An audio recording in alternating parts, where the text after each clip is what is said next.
السلام علیکم ورحمۃ اللہ وبرکاتہ۔ الحمد للہ رب العالمین، والصلاة والسلام علی اشرف الانبیاء والمرسلین وعلی آلہ واصحابہ اجمعین۔ اما بعد فاعوذ باللہ من الشیطان الرجیم، بسم اللہ الرحمن الرحیم۔ ومن احسن قولا ممن دعا الى الله وعمل صالحا وقال انني من المسلمين۔ صدق اللہ العظیم۔ میرے بھائیوں، دوستوں، عزیزوں، بزرگوں، اللہ جل جلالہ عم نوالہ نے ساری دنیا کے انسانوں کے لیے یہ فیصلہ کیا ہے کہ کامیاب وہ ہوگا دنیا اور آخرت میں جس کی زندگی میں دین ہوگا، اور جس کی زندگی میں دین نہیں ہوگا وہ ناکام ہوگا۔ یہ اللہ کا فیصلہ ہے ہر زمانے کے لوگوں کے لیے اور ہر جگہ کے لوگوں کے لیے۔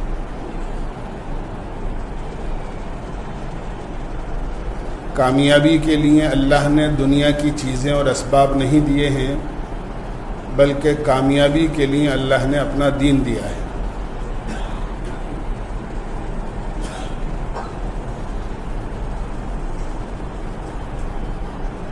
دین اللہ کی نعمت بھی ہے اور یہ بہت بڑی امانت بھی ہے۔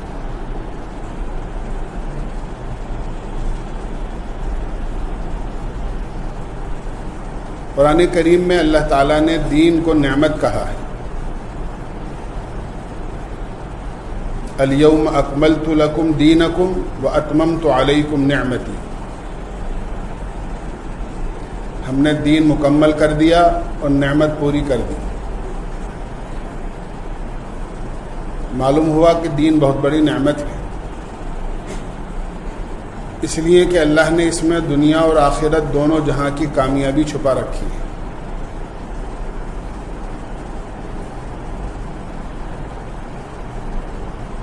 دوسرے، دین امانت ہے۔ امانت اس لیے ہے کہ دین میں ساری دنیا کے انسانوں کا حق ہے، ساری دنیا کی انسانوں کا حق ہے، اس لیے کہ قرآن کریم یا اللہ نے جو دین آسمان سے اتارا ہے وہ دنیا میں انسانوں کے کسی مخصوص طبقے کے لیے نہیں اتارا، بلکہ پوری دنیا کے انسانوں کے لیے اتارا ہے۔ اسی لیے قرآن کریم کے لیے اللہ نے فرمایا ہدی للناس، یہ پوری دنیا کے انسانوں کے لیے ہدایت ہے۔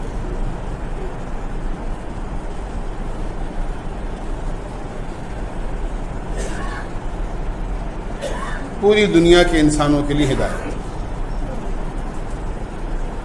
تو دین جو ضابطہ ہے زندگی بسر کرنے کا اور جو قانون ہے اللہ کا، وہ پوری دنیا کے انسانوں کے لیے ہے۔ اسی وجہ سے ذمہ داری ہے ان لوگوں کی جن کے پاس دین ہے، بلکہ دو ذمہ داریاں ہیں ہر مسلمان پر۔ ایک ذمہ داری دین کی حفاظت کی ہے اور دوسری ذمہ داری دین کی اشاعت کی ہے۔ دین کی حفاظت بھی ہو اور دین کی اشاعت بھی ہو، یعنی دین اشاعت کہتے ہیں پھیلانے کو، کہ یہ امانت جس کی اس میں شرکت ہے وہاں تک یہ امانت پہنچے، یہ ذمہ داری ہے کہ مسلمان دین کی حفاظت بھی کرے اور دین کو وہاں تک پہنچائے اور ان لوگوں تک پہنچائے جن کے پاس دین نہیں ہے۔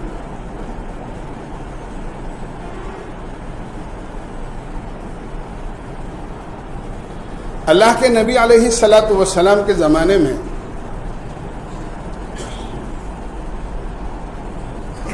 دین کی حفاظت بھی صحابہ کرتے تھے اور دین کی اشاعت بھی کرتے تھے، دونوں کام ہوتے۔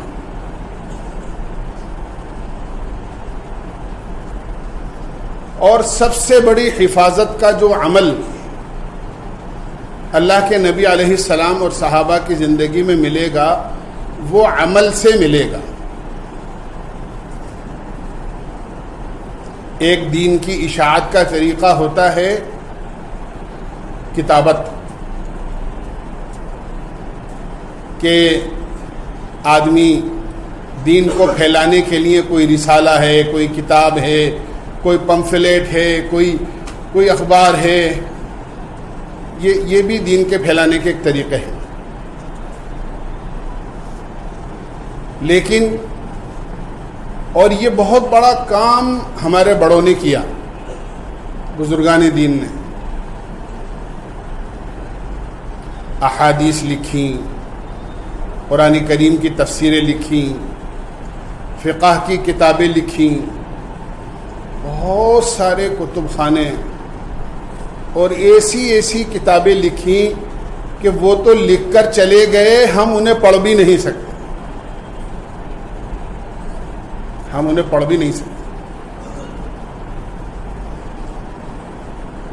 میں عرض کرتا رہتا ہوں، ایک عالم نے قرآن کریم کی تفسیر لکھی 1000 جلدوں میں۔ جلد کہتے ہیں پوری کتاب کو، جیسے قرآن شریف پوری ایک کتاب ہوتی ہے، اس طرح کی 1000 جلدوں کے اندر قرآن کریم کی تفسیر لکھی، اور صرف سورہ فاتحہ جس میں 7 آیتیں ہیں اس کی تفسیر میں 25 جلدیں لکھی، صرف قرآن پاک کی ایک سورت چھوٹی سی سورہ فاتحہ۔ تو بڑے بڑے کام کتابوں کے ذریعے سے علماء نے کیے تاکہ دین محفوظ ہو جائے۔ آج وہ کتابیں کتب خانوں میں ہیں، انہی کتابوں کو پڑھ کر علماء بنتے ہیں، مدارس میں پڑھائی جاتی ہیں، دین کی گہرائیوں تک پہنچا جاتا ہے۔ بہت بڑا کام۔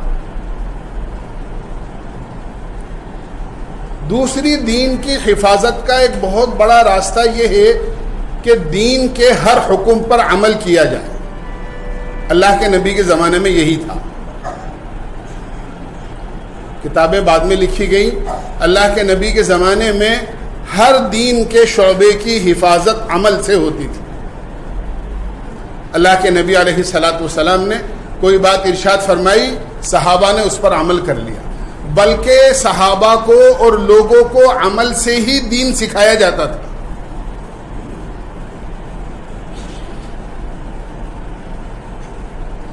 مشکاہ شریف کی حدیث ہے، اللہ کے نبی علیہ الصلاۃ والسلام کے پاس ایک آدمی آئے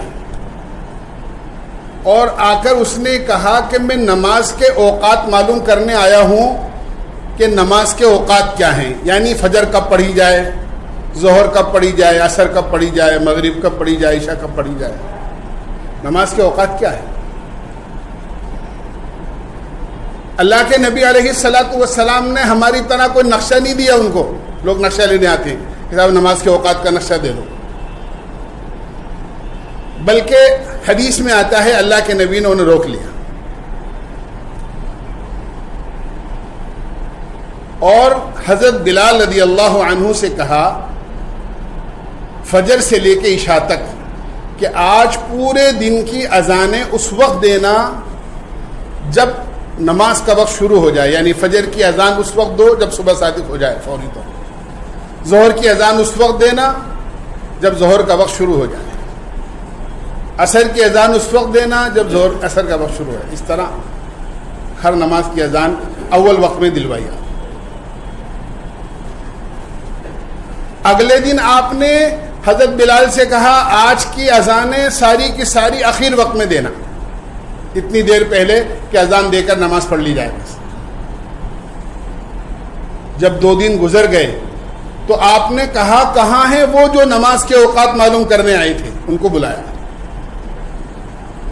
اور ان کو بلا کر آپ نے فرمایا تم نے ہمارا عمل دیکھا؟ فرمایا جن اوقات میں کل اور جن اوقات میں آج اذانیں دے کے نماز پڑھی گئی ہے ان کے درمیان کا وقت تمہارے لیے نماز کا وقت ہے۔ کل شروع وقت میں اذان دی تھی، آج آخر وقت میں اذان دی گئی ہے، اس کے درمیان فجر کا وقت ہے۔ کل ظہر میں شروع میں اذان دی گئی تھی، آج آخر میں دی گئی ہے، اس کے درمیان میں نماز کا وقت ہے۔ اس طرح آپ نے عمل سکھایا۔ حضرت علی رضی اللہ عنہ کوفہ تشریف لے گئے۔ کوفہ والوں نے کہا ہم آپ سے یہ سیکھنا چاہتے ہیں کہ اللہ کے نبی وضو کیسے کرتے تھے۔ تو حضرت علی رضی اللہ عنہ نے ان کو بٹھا کر کوئی طریقہ نہیں بتایا، بلکہ یہ کہا کہ سب لوگوں کو جمع کرو، جو بھی وضو سیکھنا چاہتے ہیں میرے لیے ایک لوٹے میں پانی لاؤ اور ایک اونچی جگہ مجھے بٹھا دو، میں وضو کر کے بتاؤں گا کہ اللہ کے نبی وضو کیسے کرتے تھے، چونکہ میں نے خود اللہ کے نبی کو وضو کرتے ہوئے دیکھا ہے اور میں نے خود اللہ کے نبی سے وضو سیکھا ہے۔ چنانچہ سب لوگ جمع ہو گئے، پانی لا کر دیا گیا، حضرت علی ایک اونچی جگہ پر بیٹھے اور آپ نے ایسے وضو کیا جس طرح اللہ کے نبی علیہ الصلاۃ والسلام وضو فرمایا کرتے تھے، اور پھر یہ کہا کہ اللہ کے نبی علیہ الصلاۃ والسلام کا وضو کوئی سمجھنا چاہے تو اس طرح وضو اللہ کے نبی کیا کرتے ہیں۔ یہ میں آپ کو بتا رہا ہوں کہ ہر چیز عمل کے ذریعے سے سکھائی جاتی تھی، کتاب کے ذریعے سے نہیں۔ یہ اللہ کے نبی کے زمانے کا حال تھا۔ اسی لیے نماز کے بارے میں اللہ کے نبی علیہ الصلاۃ والسلام نے ایک جملہ فرمایا، صلو کما رأیتمونی اصلی، نماز ایسے پڑھو جس طرح تم نے مجھے نماز پڑھتے ہوئے دیکھا ہے۔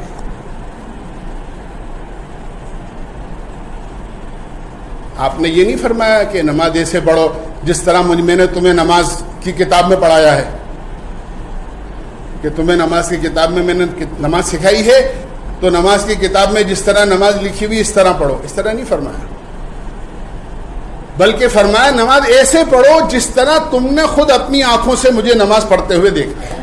پتہ یہ چلا کہ آپ نے نماز پڑھ کر دکھائی۔ تو ایک حفاظت ہوتی ہے دین کی عمل کے ذریعے سے، اور اصل یہی ہے۔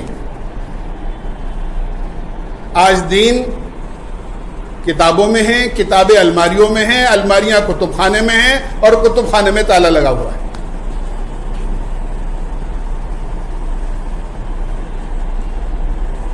اس لیے اصل چیز دین کی حفاظت میں مسلمان کا عمل ہے، کہ مسلمان اگر کسی چیز پر عمل کرے گا تو اس کے عمل سے دین کی حفاظت بھی ہوگی اور اس کی خود کی حفاظت بھی ہوگی اور شعائر اسلام کی بھی حفاظت ہوگی۔ مثلا میں عرض کروں، جب مسلمان مسجد میں آئے گا تو مسجد خالی نہیں رہے گی تو مسجد پر کون غلط نظر اٹھا کر دیکھے گا؟ جب مسجد ویران پڑی رہے گی تو سب کی نظر جائے گی۔ سمجھنے کی بات ہے، اصل عمل ہے، حفاظت ہر چیز کی عمل سے ہوتی ہے۔ تو میں نے عرض کیا دین کی حفاظت بھی مسلمان کی ذمہ داری ہے اور دین کی اشاعت بھی مسلمان کی ذمہ داری ہے۔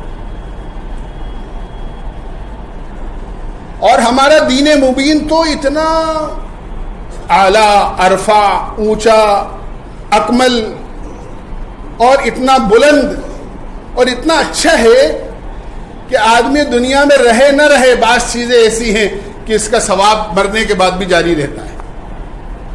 ایک چیز آدمی عمل کر گیا لیکن اس کا عمل اشاعت ہے دوسروں کے لیے۔ جیسے حدیث میں آتا ہے آدمی دنیا سے چلا جاتا ہے اور اس کے جانے کے بعد میں اگر 3 کام میں سے کوئی کام وہ کر گیا ہے تو اس کا ثواب اس کے مرنے کے بعد بھی جاری رہتا ہے. فرمایا کسی کو علم سکھا گیا ہو, کوئی بھی دین علم کے سلسلے میں اشاعت کا کام کر گیا ہو,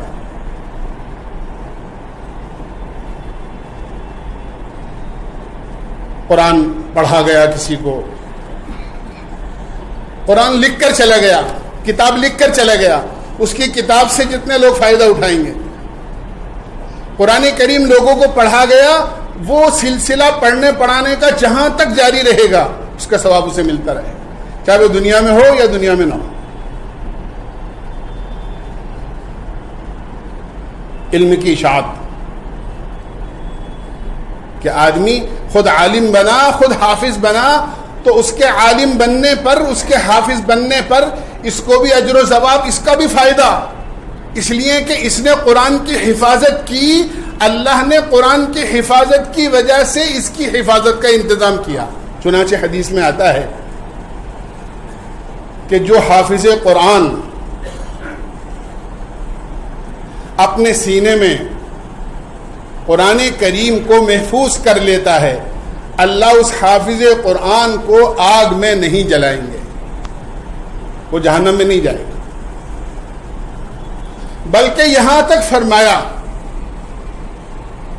کہ لو وضع القرآن فی اہاب, کہ اگر قرآن کو کسی چمڑے میں رکھ دیا جائے, وَأُلْقِيَ فِي النَّارِ, اور اس کو پھر اس کو آگ میں ڈال دیا جائے, فرمایا مخترق, وہ جل نہیں سکتا. آج بھی اللہ قرآن کریم کے یہ معجزے ظاہر کرتے رہتے ہیں کہ کسی حادثے میں, کسی مکان میں آگ لگی, سارا سامان جل کر خاک ہو گیا, لیکن قرآن کریم جیسا تھا, حتیٰ کہ اس کا جزدان بھی جل گیا, لیکن قرآن نہیں جلا. آج بھی اللہ ایسے معجزے دکھاتا ہے. تو جب دنیا میں کاغذ کے اوراق جس پر قرآن لکھا ہوا ہے, جب وہ نہیں جل سکتے, تو جس کے سینے میں قرآن محفوظ ہے وہ کہاں سے جلے گا؟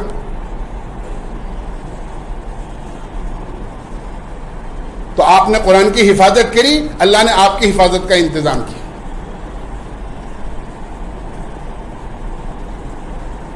تو پہلی چیز فرمائی کہ علم کی اشاعت کرنے والے کو بھی اجر, اور بعد میں یہ سلسلہ جہاں تک جاری رہے گا یہ اجر کا سلسلہ وہاں تک پہنچتا رہے.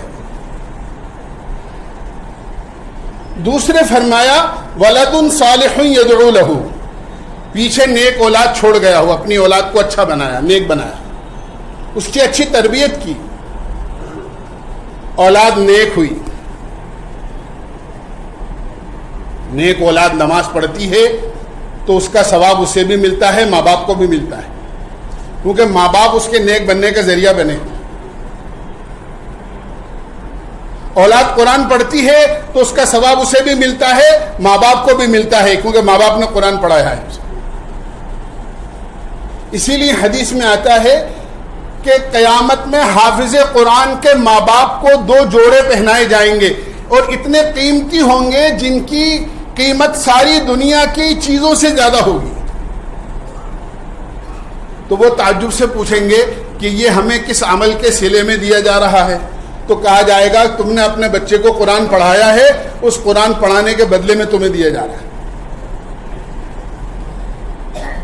تو جب ماں باپ کا یہ اعزاز ہوگا تو خود حافظ قرآن کا کیا اعزاز ہوگا, اس بچے کا کیا اعزاز ہوگا کہ نیک اولاد جو اپنے پیچھے آدمی چھوڑ گیا ہو کہ یدعو لہو, ماں باپ کے لیے دعائے مغفرت کرتی ہے, صدقہ اور خیرات کرتی ہے, اولاد ان کو اپنی دعاؤں میں یاد رکھتی ہے. یہ ذمہ داری ہے اولاد کی. فرمایا اس کا ثواب مرنے کے بعد بھی جاری رہتا ہے.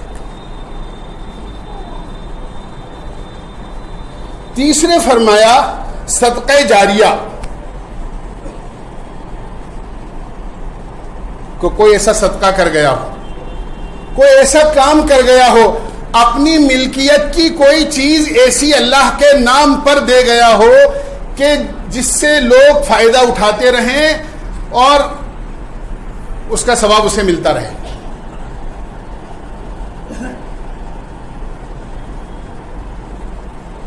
کوئی صدقہ جاریہ، کو بہت ساری شکلیں علماء نے صدقہ جاریہ کی لکھی. کسی کے لیے پانی کی سبیل لگا دی کہ لوگ آتے ہیں وہاں پانی پیتے ہیں. کوئی درخت لگا دیا کہ جس کے سایہ کے اندر لوگ بیٹھ جاتے ہیں، راحت حاصل کرتے ہیں. جب تک یہ درخت رہے گا اور لوگ اس سے فائدہ اٹھائیں گے، درخت لگانے والے کو ثواب ملتا رہے.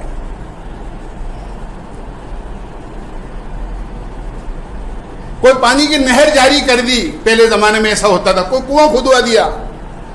آج کے زمانے میں پانی کا کوئی بورنگ لگوا دیا. اب جب تک پانی نکل رہا ہے لوگ فائدہ اٹھا رہے ہیں.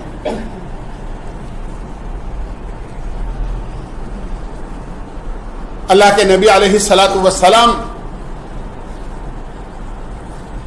کے زمانے میں مدینہ منورہ میں ایک کنواں تھا، بیر روما. صرف اسی کا پانی بڑا میٹھا تھا، باقی سب طرف کے کنویں کے پانی کھاری تھے. بڑا احساس ہوتا تھا کہ ایمان والوں کے لیے بڑی دقت ہے.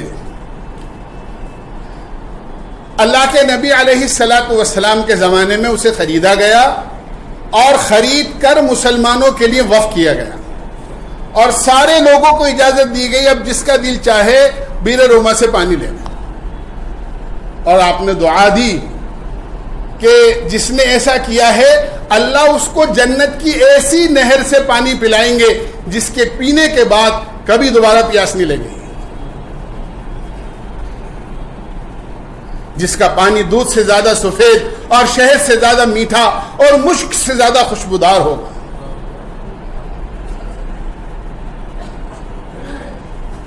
یہ صدقہ جاریہ ہے.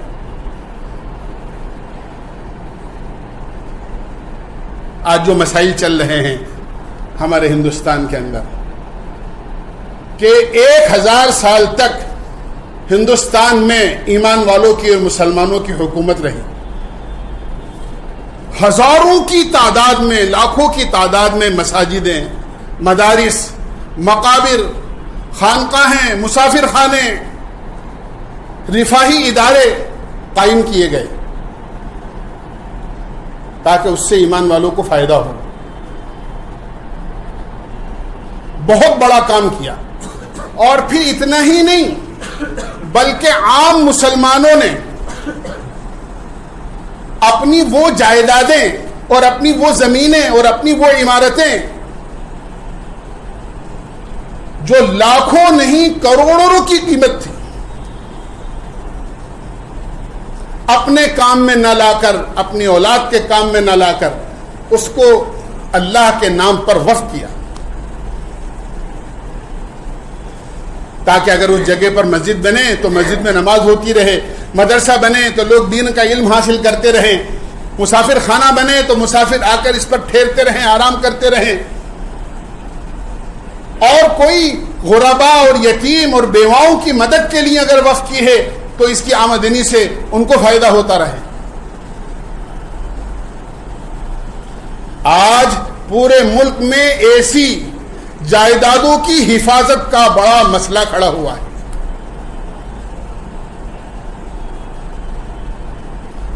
اور ہمارے علماء اور قائدین ملت اور دانشوران قوم کوشش کر رہے ہیں اس بات کی تاکہ اس کو اس کی حفاظت کی شکلیں کیسے قائم. اللہ ان کو جزائے خیر دے، ان کی کوششوں میں اللہ ان کو ترقی عطا فرمائے. ہمیں دعا بھی کرنی چاہیے. یہ سب عام مسلمانوں کی جائیدادیں ہیں جس کے اندر کسی دوسرے کا کوئی حق نہیں ہے، کیونکہ وقف وہ ہوتا ہے جو آدمی اپنی ذات کی ملکیت سے نکال کر اللہ کی ملکیت میں دے دیتا ہے. کہ جتنی وقف جائیدادیں ہیں یہ سب اللہ کی ملکیت ہے، ایک وقف اللہ ہے. اسی لیے وقف بورڈ بنتا ہے تاکہ اس کی حفاظت کی جائے اور جن مصلحتوں کے تحت اور جن مقاصد کو سامنے رکھ کر بزرگوں نے یا ہمارے بڑوں نے ان جائیدادوں کو وقف کیا ہے اور زمینوں کو وقف کیا ہے، ان مقاصد میں یہ جائیدادیں کام آتی ہیں.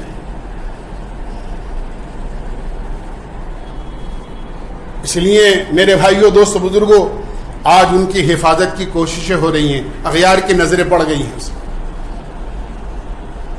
لیکن ساتھ ساتھ میں یہ بھی عرض کروں گا، اللہ ہمیں معاف فرمائے، اگر آج ان جائیدادوں کی حفاظت پہلے سے ہو چکی ہوتی اور جن مقاصد کے لیے ان کو وقف کیا گیا تھا، ان مقاصد میں اگر ان جائیدادوں کا استعمال ہوتا رہتا تو کبھی بھی غیر کی نظر ان کی طرف نہیں اٹھتی۔ آپ نے کبھی نہیں سنا ہوگا کہ کوئی فیملی کسی مکان میں رہ رہی ہے اور اس کے اندر جتنے کمرے ہیں، ہر کمرے میں ہر جگہ رہنے والے موجود ہیں اور رہتے ہوئے کسی نے اس کے مکان پر آ کر قبضہ کیا۔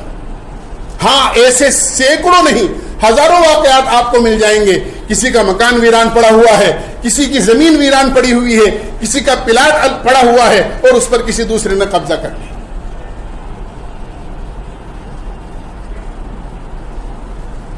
ہمارا تو یہ حال ہے، جب بابری مسجد کا مسئلہ چل رہا تھا